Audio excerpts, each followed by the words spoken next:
Hi hello welcome back to our channel options master guide. நாம இன்னைக்கு டைரெக்டாகவே இன்னைக்கு உண்டான லெவல்ஸ் மார்க் பண்ணியிருக்கோம். என்ன அப்படின்னா 25,000, 24,738, 24,212, 23,949. இதுதான் நம்ம இன்னைக்கு உண்டான லெவல்ஸாக எடுத்திருக்கோம். இந்த லெவல்ஸை தாண்டி ப்ரீமியம் அப்படின்றது பார்த்தீங்க அப்படின்னா மார்க்கெட் 550 இந்த ஸ்ட்ரைக்குக்கு மேலே, ஓகே 550க்கு அடுத்து நமக்கு பக்கத்துலேயே ப்ரீவியஸ் டேவோட ஹை இருக்கு. ஸோ 600 ஸ்ட்ரைக், இந்த ஸ்ட்ரைக்குக்கு மேலே நின்று ப்ரீமியம் சப்போர்ட் அப்படின்றது கிடைக்கிற பட்சத்தில் தான் மார்க்கெட் தொடர்ந்து மேலே போகக்கூடிய வாய்ப்பு கிரியேட் ஆகும். தொடர்ந்து அப்படின்னா ரொம்ப பெரிய மூமெண்ட் இருக்கிறதுக்கு உண்டான வாய்ப்பும் இருக்கு. ஏன்னா ஏடிஎம்மோட ஆவரேஜ் ப்ரைஸ் பார்த்தீங்க அப்படின்னா ஏடிஎம் ஸ்ட்ரைக்கில் ஆவரேஜ் ப்ரைஸ் 315 பாயிண்ட் பக்கத்தில் இருக்கு. இது பார்த்தீங்க அப்படின்னா ரொம்ப பெரிய ப்ரீமியம். சொல்லப்போனால் நேற்று நமக்கு டிகே அப்படின்றதே நடக்கல. அதுக்கு முந்தின நாள் 285 பாயிண்ட் பக்கத்துல இருந்த ப்ரீமியம் இப்போ 315 பாயிண்ட் அப்படின்னு சொல்லி ஏறி வந்திருக்கு. ப்ரீமியம் நல்ல அப்ரிசியேஷன் ஆயிருக்கு. இந்த ஆப்ஷன்ஸ் மார்க்கெட் ரன் ஆகிறது இருக்கிற டைம் வேல்யூவை ஜீரோ பண்றதுக்கு தான்.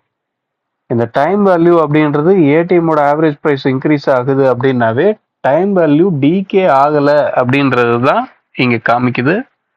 ஸோ இப்படி இருக்க சமயத்தில் ஆப்ஷன்ஸ் மார்க்கெட் அப்படின்றது செல்லரோட மார்க்கெட். இந்த செல்லரோட மார்க்கெட் செல்லருக்கே சாதகமாக இல்லை அப்படின்றது தான் நமக்கு சொல்ல வருது. ஸோ மூமெண்ட் அப்படின்றது வேகமாக இருக்கும். ஏன்னா செல்லருங்க அவங்க லாஸ் வரும்போதோ இல்லை ப்ராஃபிட் வரும்போதோ உடனுக்குடனே புக் பண்ணக்கூடிய சூழல் சந்தர்ப்பம் எல்லாமே இந்த இடத்துல கிரியேட் ஆகும். மார்க்கெட் வேகமாக மேலே போச்சு அப்படின்னா திரும்ப வேகமாக கீழே வரக்கூடிய வாய்ப்பாக இருக்கும். வேகமாக கீழே வந்தோன்னா வேகமாக மேலே போகக்கூடிய வாய்ப்பு, அதாவது ஒரு ஜிக்ஸாக்கான மூமெண்ட் இருக்கக்கூடிய வாய்ப்பு அதிகம். மார்க்கெட் ஒரே ட்ரெண்டில் ஒரே சைடில் போயிட்டே இருக்கிறதுக்கு உண்டான வாய்ப்பு இந்த மாதிரி ஏடிஎம்மோட ஆவரேஜ் ப்ரைஸ் அதிகமாக இருக்கும்போது கம்மியாகவே இருக்கும். சரிங்களா?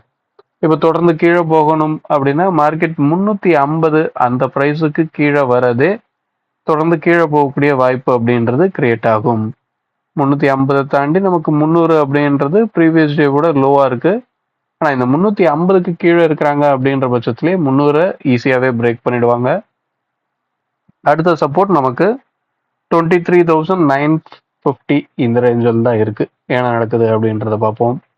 இதை தாண்டி இந்த ஒரு வாரம் இன்னைக்கு நாம இப்போ ட்ரேட் பண்ணிட்டு இருக்குது 10ஆம் தேதி எக்ஸ்பைரி கான்ட்ராக்ட். இந்த கான்ட்ராக்ட் மார்க்கெட் 24,825 ஓகே, இந்த ஏரியாவில் நாம் ஒரு கோடை போடுவோம்.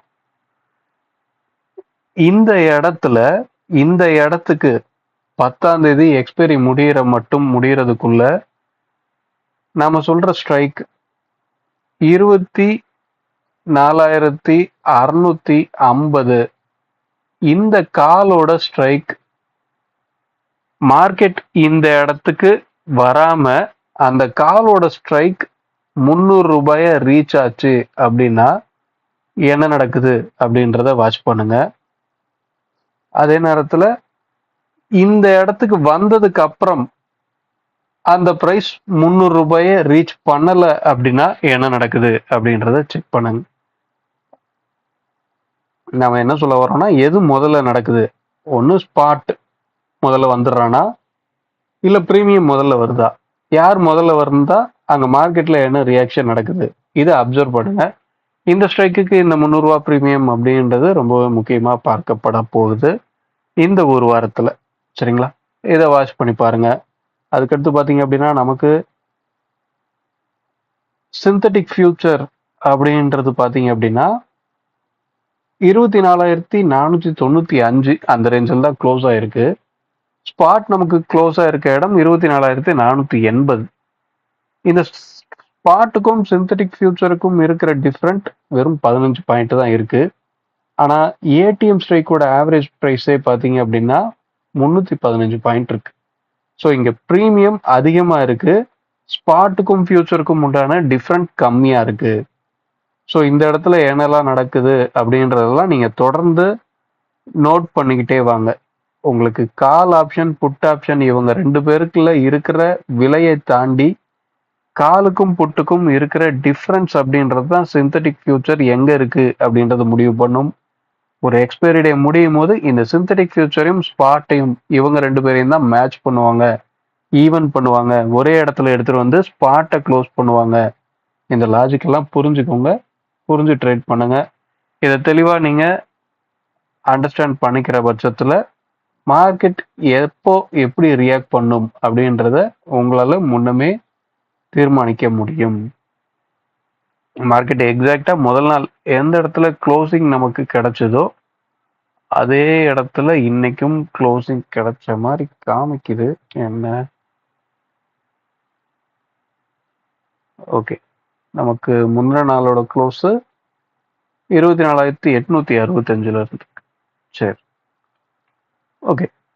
இந்த லெவல்ஸை வாட்ச் பண்ணுங்க, இந்த ஸ்ட்ரைக்கிங்லையும் வாட்ச் பண்ணுங்க. நாம இங்க கொடுக்குற லெவல்ஸ் என்னைக்குமே பை செல் பண்ணக்கூடிய ரெக்கமெண்டேஷன் லெவல் கிடையாது. அதை தெளிவா புரிஞ்சுக்கோங்க. வீடியோ பிடிச்சிருந்தா லைக் பண்ணுங்க, ஆப்ஷன்ஸ் ட்ரேடிங் பண்றவங்க நண்பர்களுக்கு ஷேர் பண்ணுங்க. மீண்டும் அடுத்த ஒரு வீடியோவில் சந்திப்போம். தேங்க்யூ, பாய்.